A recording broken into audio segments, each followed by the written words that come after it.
You are listening to the Lawyer Stories podcast with host Benny Gold. Lawyer Stories was founded in July 2017 on Instagram and is an expanding global network of lawyers and law students sharing their personal journeys to the noble profession of the practice of law. Join us on this podcast as we dig deeper into these stories and hear from lawyers and law students from around the world in all areas of the legal profession.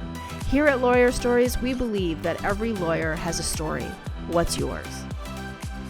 Welcome to the Lawyer Stories podcast with Benny Gold, episode 47.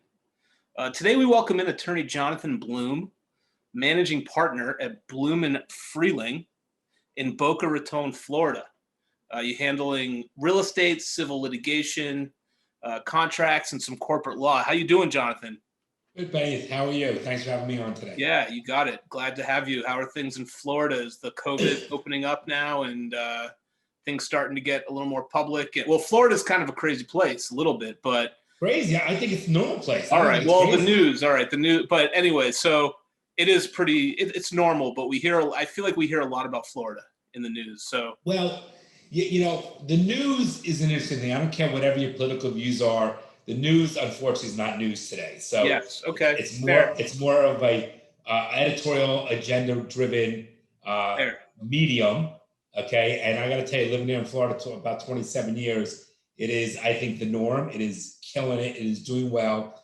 People are thriving. They're loving it, and the news is trying to intimidate people and make people scared and not portraying the reality, but what really is, I think, different. No, Florida's amazing. Look, I have family down there who are attorneys in South Florida, and I get down there anytime I can here up in Massachusetts. So we haven't featured you yet on our Instagram at lawyer_stories on our Facebook community, but you know I've reviewed your story, and you have it's quite an interesting story. You know, you knew from childhood that you wanted to be a lawyer. Like, do you remember the time when you said, like, I'm going to be a lawyer? You know, it's a funny thing because this has been, this has been coming up a lot in the past year. And it's very interesting because I have a lot of my son just graduated college and his friends, and some of them become attorneys and so forth. So I've been asked this question a lot. I'm trying to recall if it's something, I remember the story, but I don't know if I became a lawyer because I wanted to become a lawyer or because I had Jewish parents saying, you're going to be a lawyer, one of those things. Right. You know, but I do remember ever since I was a very little kid, probably about 4 or 5 years old, my mother says, the lawyer, that kind of thing. So I don't know if something I just went forward in that career path, which ended up working out great. And I feel it's really my calling, but so I can't tell you with true specificity if it's like, this is the day I want to become a lawyer, but it's all I knew, and it was my track that I was continuing on, and it worked out well. And I think that's like, I'm glad I became a lawyer.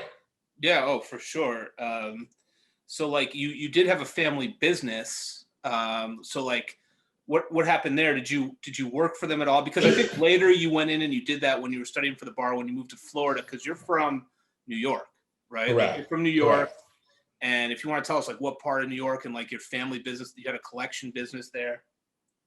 Sure. So a little bit background. So I'm one of 4 children in my family. Yep. My father started, has passed away and sold it a couple of years before he passed away.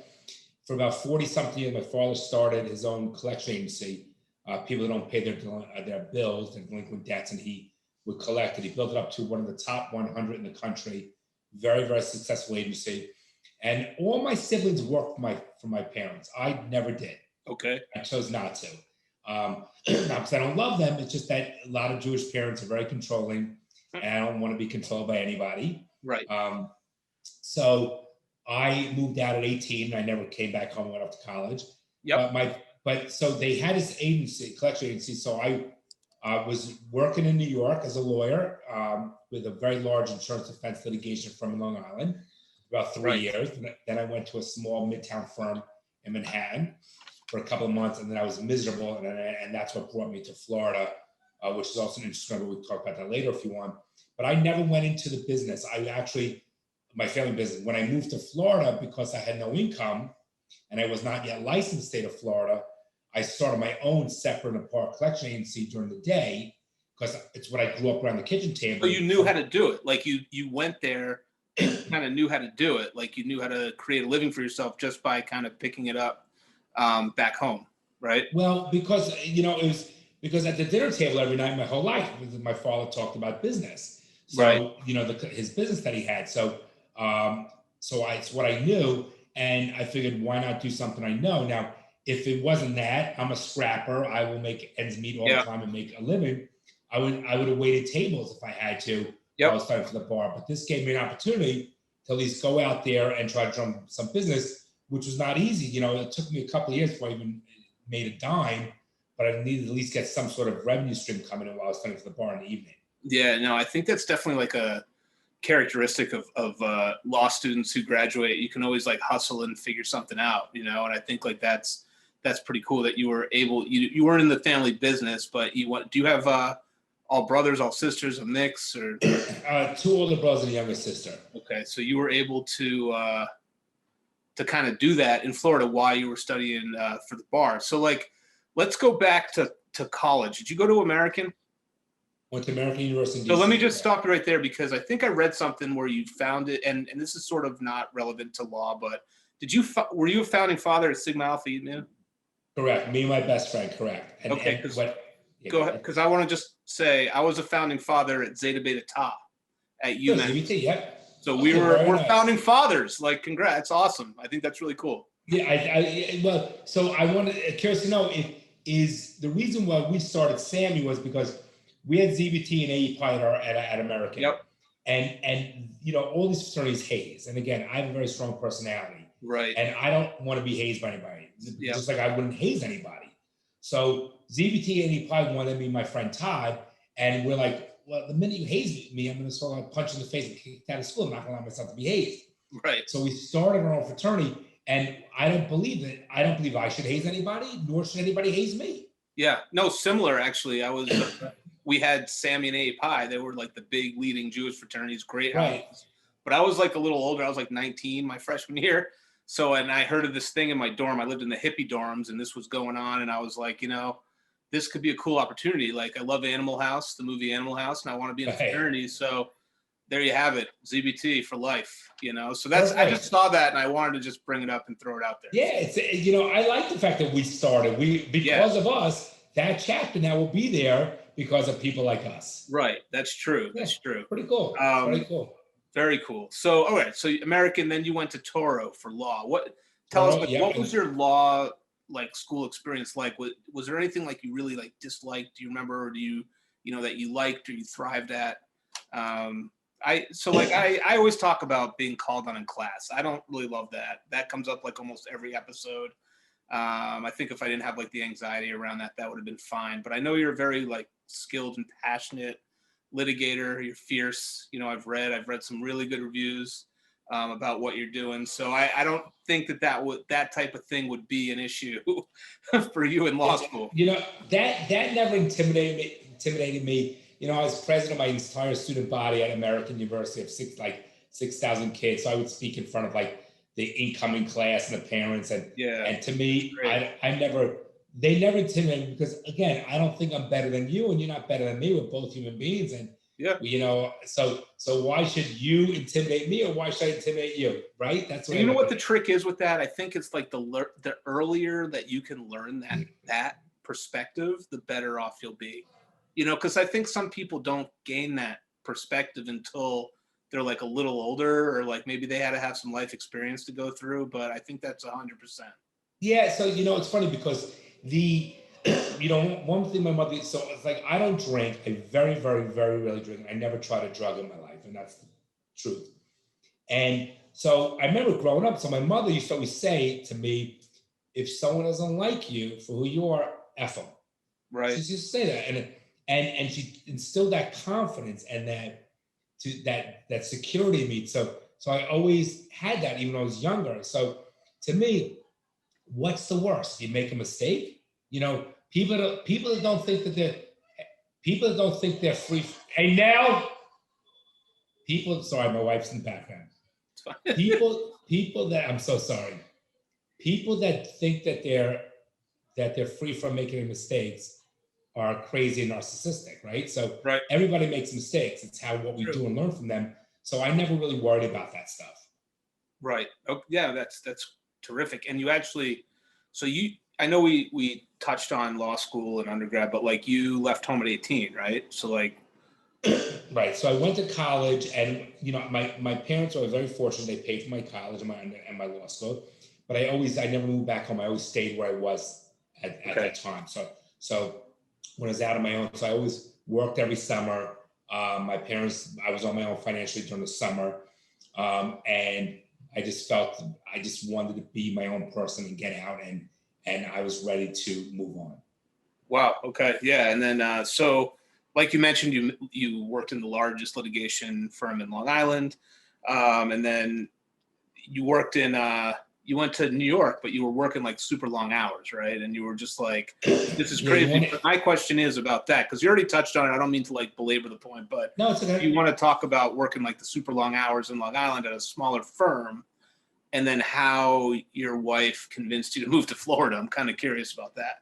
So it's a really good story. I'll try to make it brief, but it's a very unique story, and it's funny.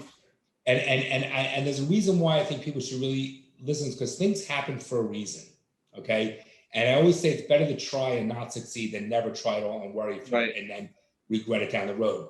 So when I was working with this firm called Rifkin, Randall & Fremder in New York, I was getting a lot of experience. There were 8 of us that were the newbies, the first year law associates that came in, and we're like a little clique.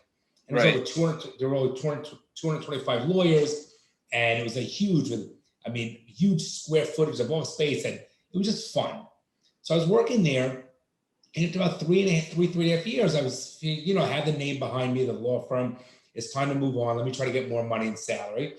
And you lie about your salary when you go for a new job, saying you make this, but you want this, because it's salesmanship trying to get up. So I interviewed with this small firm. I go from like 225 lawyers with like a couple of hundred support staff and everything like that, down to 2 lawyers, wow, 2 paralegals, and me. And you make more money in a firm like that? I thought it was always like the bigger firm, you make more money. I was making a lot. I was making more money. So when you came in Rifkin's office as a newbie, the starting salary wasn't great, but it was great upside, Yeah. So I go to this small firm in Manhattan. It's like I'm 26 or 27, and 2 guys in their mid-50s and 2 women like in their 50s. It's small, and I'm like excited. I'm working in Manhattan. It's great. Yep. And I am miserable, Benny. I am not a kind of guy that gets miserable. What was it? I know the long hours, but well, the long hours don't bother me. So I work 14 hours a day now, so work doesn't bother me. Work is not the issue. Okay. Work never bothered me because you reap the benefits from your hard work. But it was like going from an atmosphere that was like fun with all the amenities and the people to like working for like 2 dads at my age of 20, 26, 27. Okay. So it was so boring. And I was doing stuff. So every night they would leave around 6:30, 7 o'clock, and it's me in this building in Manhattan. And the train ran from Penn Station to Long Island to Long Island. After like 7:40, it was a local, not an express train. Okay. So they'd give me all this crazy work to do that was like the most boring work, researching memos, and I'm more of an in-your-face kind of guy that do the song and dance. I have attorneys that work for me that they do my research. I don't want to do my research, So I'd miss the train, and I'd be stuck in Penn Station for like another 40 minutes till the next one came around. Okay. So I called my wife. These were before cell phone days. Right. And every night, Benny, I'm like 11:30 at night, and I was depressed, and I wouldn't, and it's not my personality. So I started interviewing for another firm, a bunch of other firms, and I had this Midtown firm. And my board, should I stop or should I continue? No, keep going. Are you kidding me? Keep going. So we and my wife would talk for years want to move to South Florida, but I'm like, I'm not taking the bar exam. It's a pain in the ass. I'm not doing it. Whatever. So she was talking to you for years about let's go to Florida, and you were just she said let's try Florida. Like it's I grew up in an area that's very non-Jewish. Is she from Florida? No, but her parents had a place here for years. Okay. And so I grew up with a lot of anti-Semitism. I grew up. Yeah, right. I read that's terrible. Right. Yeah. It's okay. It made me stronger. I don't have any regrets. So I wanted to be. So I if I was going to move, I wanted to be in an area that was predominantly Jewish because my town there were only 4 Jews. I was, it just was a very different area growing up. So I started interviewing with a firm by Wall Street, 44 lawyers. They have an LA office, they have a New York office, about 100 people total. They take me out to dinner. They want to dine me like the movies. They meet my wife. I meet the partners and their wives. Like, we want to hire you. I'm like, yes. Really? I lie about my salary again. I'm now like pumped. I'm going to be making good money. I'm 27 years old. It's awesome. So like a schmuck, I go ahead and I put a deposit down on a co-op in Scarsdale for like 75 grand. Oh, I have like no money to my name. My wife and we have maybe 35 grand tops total to our name. Yep. And no one gave us anything. We've done everything on our own. And we go ahead and I put a $7,500 deposit on a 2-bedroom on co-op in Scarsdale. We're supposed to close on Monday. This is God's, I swear on my life, it's a true story. I remember like it was yesterday. We're supposed to close on Monday. Thursday, I get a phone call from the partner in Manhattan saying, John, just want to let you know. Remember, I already have the job in my mind, right? Right. And the reason why I bought in Scarsdale was because that was the Hudson line, because it was near Grand Central, rather than taking the Penn line from Long, switching over to Wall Street. Because we still want to hire you, but the senior partner in the LA office has a hiring freeze. So we can't hire you right now. Wow. My heart, I go from elated to back to I'm like depressed. So I'm like, I'm not. So I wake up, literally, God's honest truth, Sunday morning, we're closing Monday. I go to my wife, I go, within our little apartment in Great Neck we rented. I'll never forget a 1-bedroom with a kitchenette, $825 a month. And I go, you know what? I go, F it, I'm done. She goes, what do you mean? I go, tomorrow let's quit our jobs, move to Florida. Talked about it. She goes, what? I go, and I have a very supportive wife. She supports anything I do. Yep. She believes in me. I go, what's the worst? We don't like it. I come back. I can always get a job in New York. I'm licensed. I'll always get a job. And she goes, what about the deposit? I go, I'll threaten a lawyer card. I'll get back half the deposit. I'm not going to let $7,500 change my life. Which, by the way, I only had 35 grand to my name. That's a lot of my money, right? Oh wait, it was 7,500. I thought you said 75,000. The co-op purchase was 75 grand, but I had a $7,500 deposit down. Gotcha. So Monday morning, because I couldn't do it anymore. I didn't want to come at midnight. I thought I was having this job. I just was hating my other job. And I love working. So I wake up that morning. We quit our jobs. I get back half my deposit. We give notice. 1 week later, my wife and I literally are in Florida. So you got back half of your deposit though? No, I got back half, correct. $3,700. Okay. I leased a Nissan over the phone on the airport, and I had a taxi take us from the airport to the dealership to pick up our car. We rented a place in Boynton to save a little money. I opened up my office in Boca. And so now we have the phones forwarded, the New York number forwarded to Florida. 3 weeks later, we get a phone call from the guy, let's say Bob, who's the attorney. Hey, John, hello? Yeah, it's Bob from the firm. Great, we're ready to hire you. When can you start? I go, too late, I'm already in Florida. Wow, so they literally called? Like, what was the hiring freeze for the weekend? It was like a 2.5, 3 week hiring freeze. Oh, man. So they should have told you that, but you know what? No, best thing that ever happened. It's Bashir. Yes, absolutely. 100%. Right. That's awesome. So the message story is things happen for a reason. Yeah. Believe in yourself and take control of your life. Because I got to tell you, besides my wife, my kids, and certain things in my life, it was one of the greatest, truthfully, decisions. There's not a day that doesn't go by saying, I love it here. It's the best thing. Because if I was up in New York, it wouldn't have been bad, but I'd been one of those schmucks living in Long Island or Connecticut, having my driver drive me to my office in Manhattan, been a partner in Manhattan, do my from 2-hour commute round trip, because I won't do the train. I'm not a public transportation guy. I had a driver take me in, and I wouldn't know any better and be fine. But you know what? Now that I know better, no comparison. Right. So now you probably don't have a huge commute, and you're right near your office. It's just. I go 4 miles in my nice car to my office building. There it is. That's awesome. Well, that's definitely Bashir. So, congrats. And one last thing, Ben. And my kids all went to school here from kindergarten to senior. I went to every sporting event, every function, because I'm being my own boss, only 4 miles from school. If I was in Manhattan, I couldn't do it. Yeah. Oh, for sure. I mean, it'd be in crazy traffic. I mean, that's unbelievable. So all right. So then you did the collection thing for a little while, and then you found out you passed the bar. And then You also thought Boca had like great opportunities too. I read like great opportunities. You think it was like, you know, with helping out I know you do some things in the Jewish community center. So when did you end up starting your firm? Did you go right into your own firm from like the connection practice? How did you wind that down?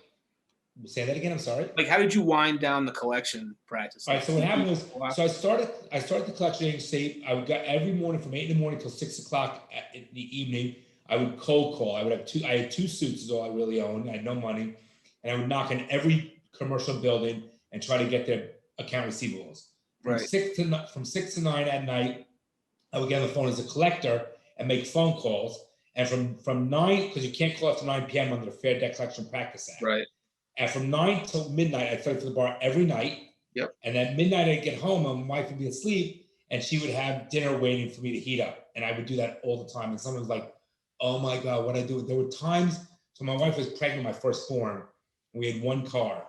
And there were times, Benny, that I couldn't believe what I was doing because I was making no money, that I would sit there with tears in my eyes, and I would sit in my car before I got into the little apartment we rented, and have the AC vents dry my eyes so my wife wouldn't see me stressed, because I didn't want her stress being pregnant with our child. Right. Wow. It was a lot of pressure. And then after a couple of years later, about 2 years later, the collection agency was making a little bit of money, nothing much, but my law started because I wanted to really do the law. So that's where I was trying.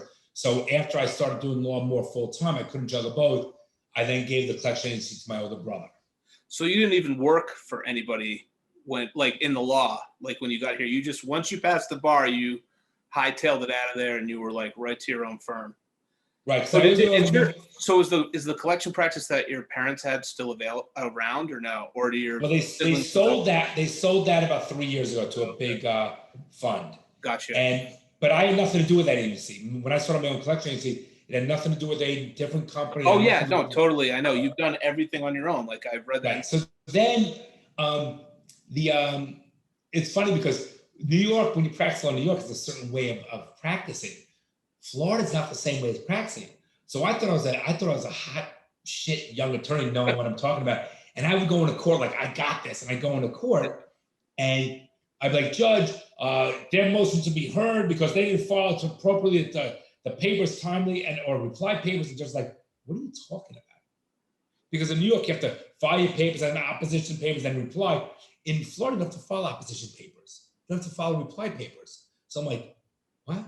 So you'll learn how I became a good lawyer the first 2-3 years of all the mistakes that I made, and you learn not to do those mistakes. But that's okay. I think a lot of people, that's really how you learn on the job. How did you meet your partner? Let's move into sort of like what you're doing today. So like, how did you get acquainted with your partner? Right. So Michael Freeling is family to me. He's one of my top closest friends and a brother. He was my roommate in college when I was in college. Okay. So love him to death. Sammy brother? What? Sammy brother? No, A.E. Pie, actually. Oh, okay. He's A.E. Pie. All right. No, but like I say brother like from another mother kind of thing. Yeah, all right. Gotcha. Right. But he's one of the nicest guys. So he was working, so he went back up to Rochester where he's from. I was down in Florida. He wanted to come to Florida. And then he worked with a firm for about 6-7 months here in Boca. And I explained to him, I go, Michael, what are you working for this firm for? They're paying like $50,000 a year. This is many years ago. And you go, why don't you start your own practice? Right.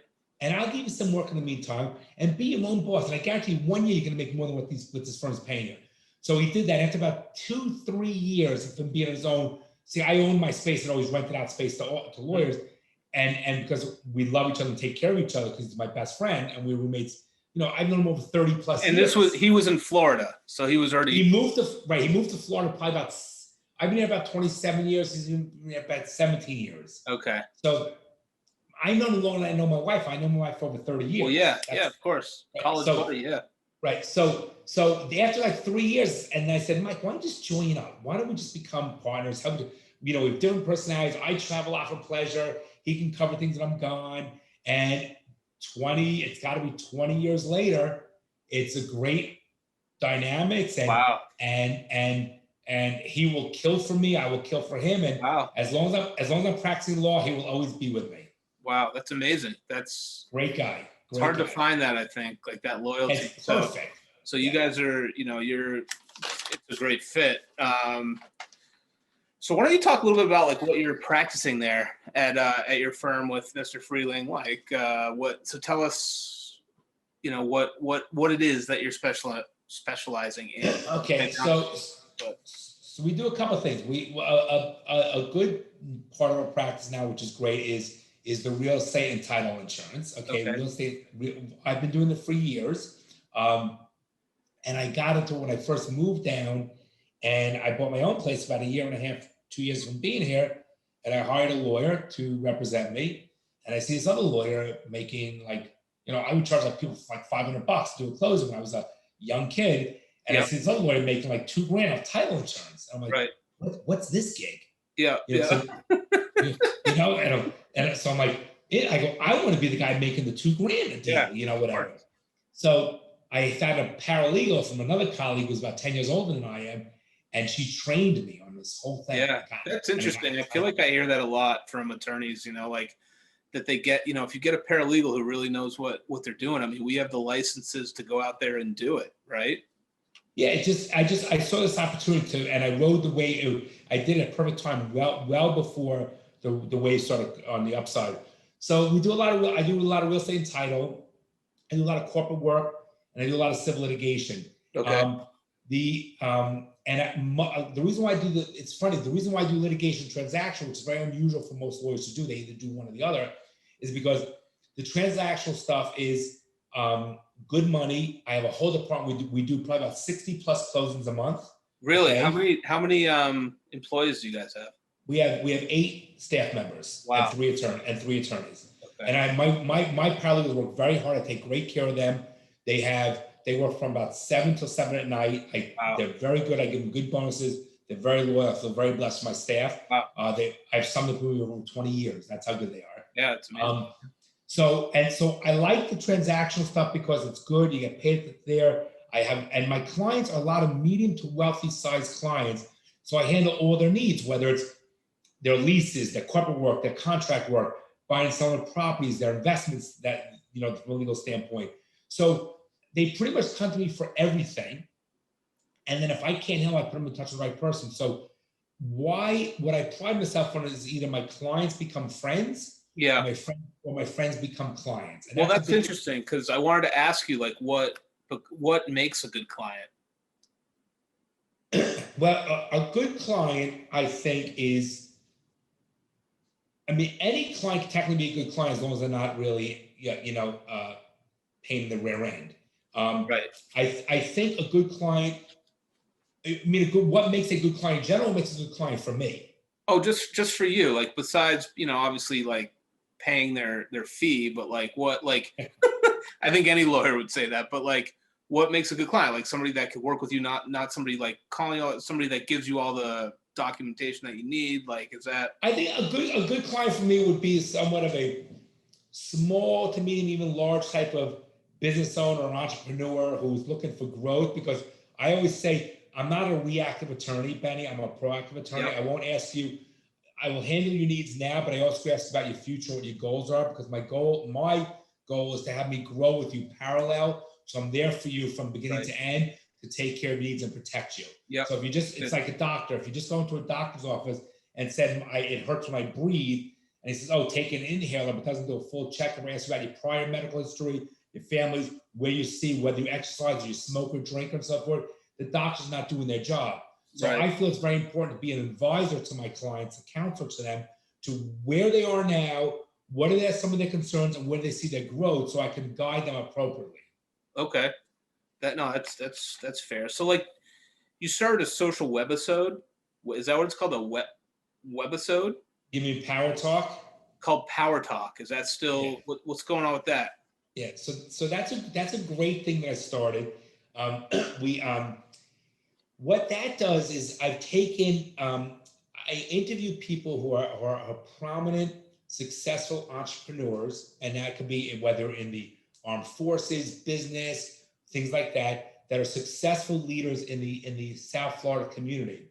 And what I do is I ask them a bunch of questions, and I talk to them to talk about their trials and tribulations, their strengths, their weaknesses, things that they've overcome, what they made them successful. So out of the realm of them being in their office, but more in an informal setting. So this way so people can watch and learn what makes somebody successful. Because, for example, if you were to ask me what would be the key word, one word to define what makes someone successful, I always go back to perseverance. Yep. Because that to me is crucial. I learned that it's a big thing in martial arts. I think it's a big thing in life, because everybody has failures and so forth. It's how you persevere through that and get through it that makes one successful. So I started this thing called Power Talk with John to have other leaders and successful people tell their stories. Right. So other people could, so they can get themselves out there, and people watching and listening can learn, because I think anyone in a position of leadership has an obligation to teach those and help those that are up and coming in society, so we all live in a better, successful world. That's awesome. So like you're into that, like you have that, and then you have your son's podcast. I kind of wanted to give a shout out to. I think it's really cool. I'm very close with my parents, and I think it's like really a neat thing that you're doing now. So what is it? Father, son, what's the title? I'm trying to. So it's called Daddy Issues with John and Brian. Daddy Issues. That's right. That's great. You guys got a great setup there too. Right, with John and Brian, and we started that. My father passed away last June, and and so my son and I, and I'm close to all my boys. We don't have any footage, so we started talking about doing some sort of podcast, and we'll start off just to be footage between him and I, just about life, our different views, our different political views, our different. He's a little more moderate. I'm a little more conservative. He's that younger generation. I'm a little more old school. Mm-hmm. Turned into this thing where it has gone beyond viral. We have national sponsors. Wow. We make $1,000 a month. We have millions and millions of views. We have paid Patreon members. Yep. And it's turning into this huge thing that keeps growing. And I got to tell you, it's not only brought us closer. He has amazing footage one day when I'm dead to show his children and grandchildren.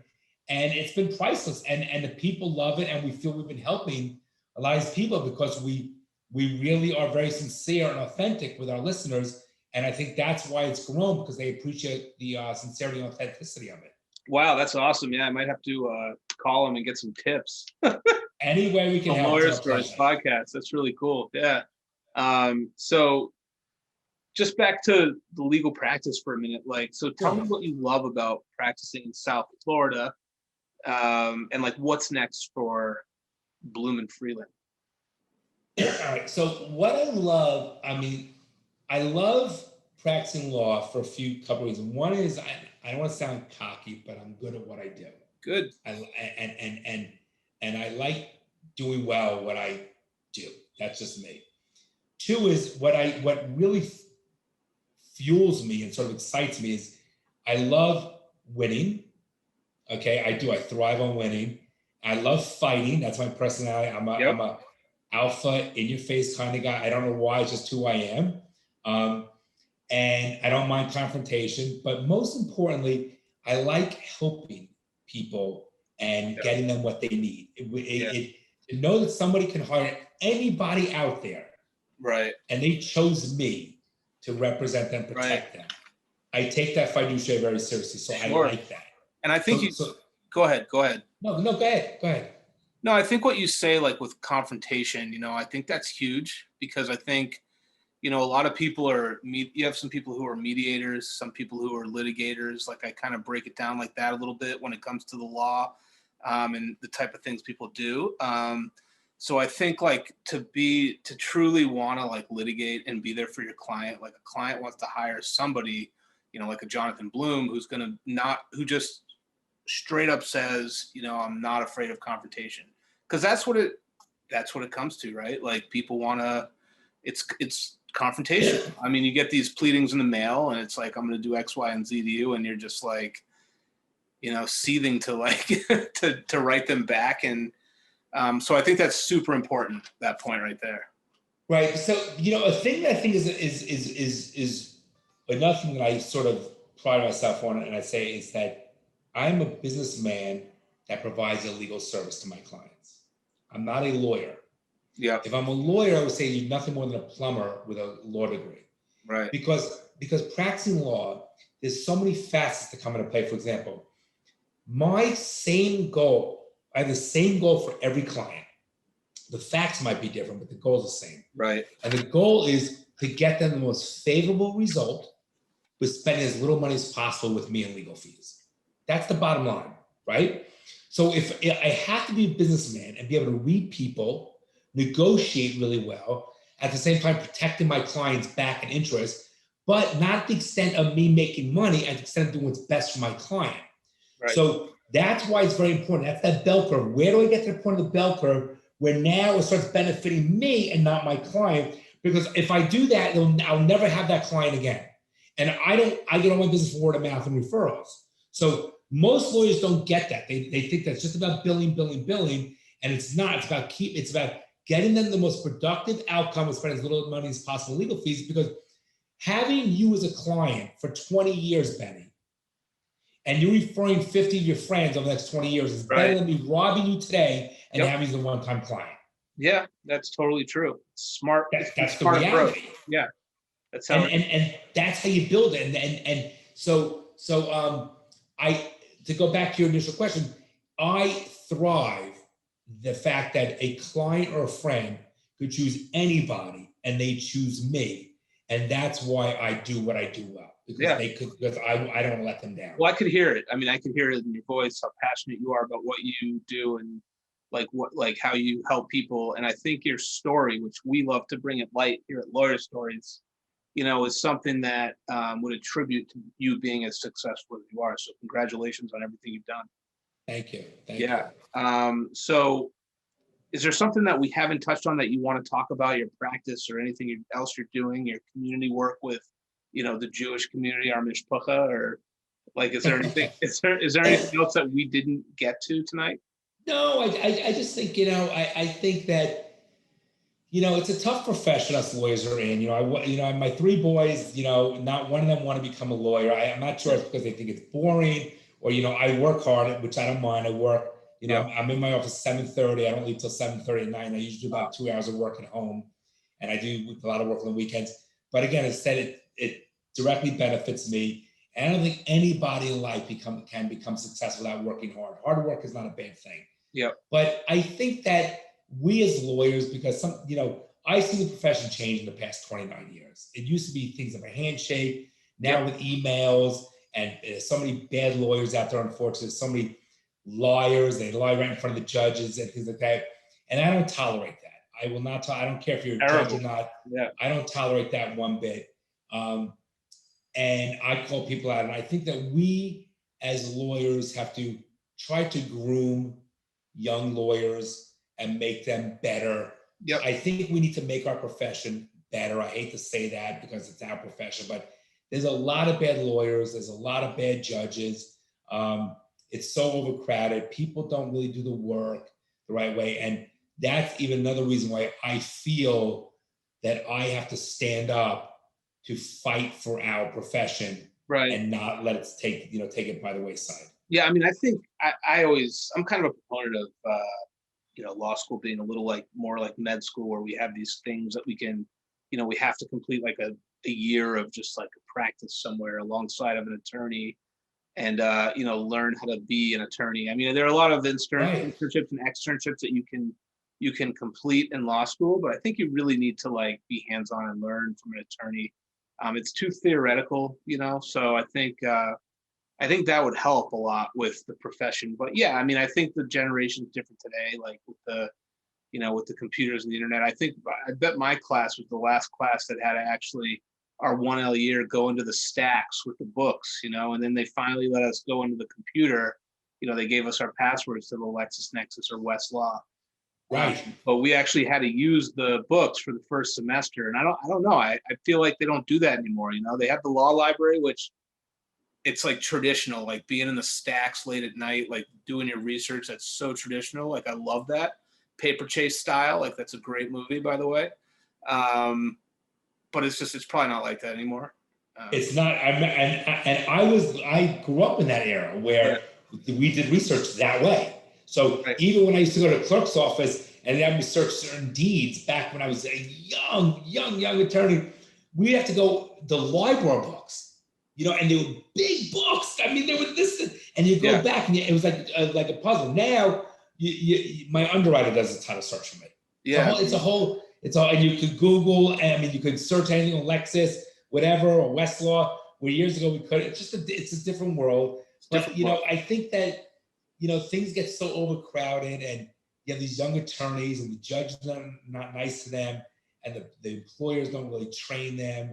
And I get it. Like, for example, if I were to hire another lawyer, I couldn't hire a new lawyer. I'd have to hire someone that has at least 5 years experience. I don't have the time to teach them. Yeah. That's the problem. Yeah, that's true. It's difficult. Yeah, it's definitely hard, but I love it. I love the profession. I mean, sometimes it's the grind, but that's okay. And I have a trial coming in July. I got a trial coming up in September. Wow. Two complex trials, a lot of work to do. It'll be very stressful, but I like it when I'm on. When I'm on, that kind of thing. But it is a lot of work, and it is a lot of stress from a burden you carry on your shoulders. Like I tell my wife, right. Remember the day you had the next day, the following day you had an exam in college? That's how us lawyers live every day, with that pressure, because we always have something hanging over our head. Yeah. Yeah. You got to study for it. I mean, I think that's what, but just like how you went out and did everything on your own and found it, you decided to just do collections for a little while until you passed the bar. I think we all figured it out, by virtue of having to figure it out in law school. So I think there might be like a little connection with it. So I guess the human body, to distinguish medical school, like you really need to see like what you're doing, by working in there. But well, that's because that's a little more objective, where law is a little more subjective, and you can BS your way a little bit. You have, everybody has an argument, right? So right. Yeah, right. That's how it is. But it's great story. I don't know if there's anything you want to add. It's a pleasure to speak to you and have you on here. No, I'm good. I've really a pleasure meeting you. Likewise. And I genuinely thank you for allowing me to share my story. Sure. And if there's any question you have in the future, you're down South Florida, or anyone listening there has any questions, they can always reach out to me. But yeah, I think unless you have anything else to add, I think I chewed your ear off enough. No, it was amazing. How can everybody get a hold of you, Jonathan?